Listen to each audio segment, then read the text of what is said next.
অনেক রাইতেছে, বাসায় যাই, যাইতে দাও। খুব শীঘ্রই ব্যাচেলার পয়েন্ট আসতেছে, বাসায় যাবো ভাই, আর ভালো লাগতেছে না। তা আমি মামাকে জিজ্ঞেস করছিলাম যে মামা অনেক গরম, মারজুক মামাকে।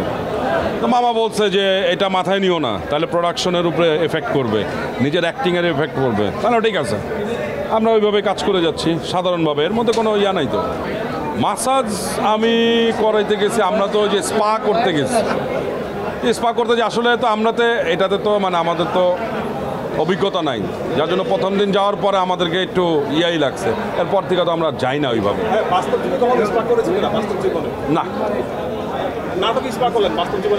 নাটক তো নাটকই, ওইখানে আসলে স্পা করেই নাই, এটা তো দেখছেন আপনারা।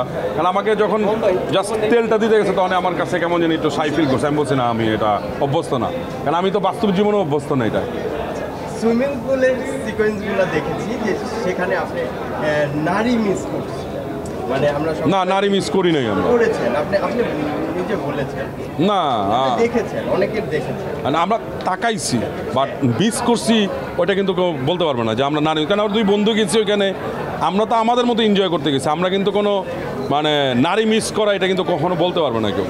আচ্ছা, আপনি মিস না করলে? না, আমিও করি নাই। মারজুক রাসেল ভাই মামা মনে হয় করে না, ওইটা অভিনয়ের জন্য করা হয়েছে, জাস্ট গল্পের সে, বাট পার্সোনালি এইটা কোনো না, আমরা জাস্ট ওইটা মজা, হয়তো। সবসময় আপনারা মানে আপনাদের যে জায়গা থেকে বাস্তব জীবনে এমন ধরনের কাজ কোনো মারামারি সিন করেছেন কিনা? ভাই আপনি মনে হয় সামনে আসলে ভালো হবে, এদিকে তাকাইলে কথা কমু কেমনি। হ্যাঁ, বাস্তব জীবনে মারামারি না, বাস্তব জীবনে আসলে মারামারি আমার পছন্দ না, ঝগড়াঝাটিও আমার পছন্দ না, হই হুল্লোড় করি, মজা করি। কারণ অ্যাটলিস্ট এইটুক বলতে পারবো, এখানে অনেক সাংবাদিক ভাইরা আছে আমার, তাদের সাথে কিন্তু আমার সাংবাদিক সম্পর্ক না, এই ক্যামেরার বাইরে কিন্তু এদের সাথে আমি কিন্তু অন্যভাবে চলি, এটা কেউ অস্বীকার করতে পারবে না।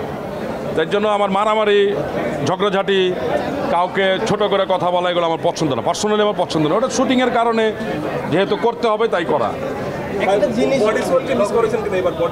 হ্যাঁ, অবশ্যই, কারণ আমাদের কলিগ না, আমাদের তো কলিগ, তাকে তো মিস করবোই, অবশ্যই মিস করবো। তাইলে গল্প ওইভাবে বানাইতো, হয়তো আমার ডিরেক্টর, আমার কমান্ডার, আর কিছু বাসা যাবো ভাই, আর ভালো লাগতেছে না। আমি তো সেলিব্রিটি না, আমি সেলিব্রিটি না, এবং আমার এখানে যারা আসছে, যারা সাংবাদিক, সবাই তো আমার ভাই ব্রাদার, মানে আমার ছোট, সবার সাথে আমার বন্ধুর মতো সম্পর্ক, ভাই ব্রাদার সম্পর্ক। সেলিব্রিটি হবো কেন, সেটা কেন দেখাইতে হবে? আমি নাই, আবার আসবে খুব শীঘ্রই ব্যাচেলার পয়েন্ট আসতেছে, খুব শীঘ্রই। কিন্তু আপনার মুখে ওই ডায়লগটা আমরা একটু শুনতেই চাই। ওটা আবার ওই নাটকেই দিব, ওই ব্যাচেলার পয়েন্ট 5-এ দিব ইনশাল্লাহ। ব্যাচেলার পয়েন্ট 5-এ দিব বলছি তো, আমি বলছি, আমি আমার ডিরেক্টরকে বলবো অনেক রাইতেছে, বাসায় যাই, যাইতে দাও।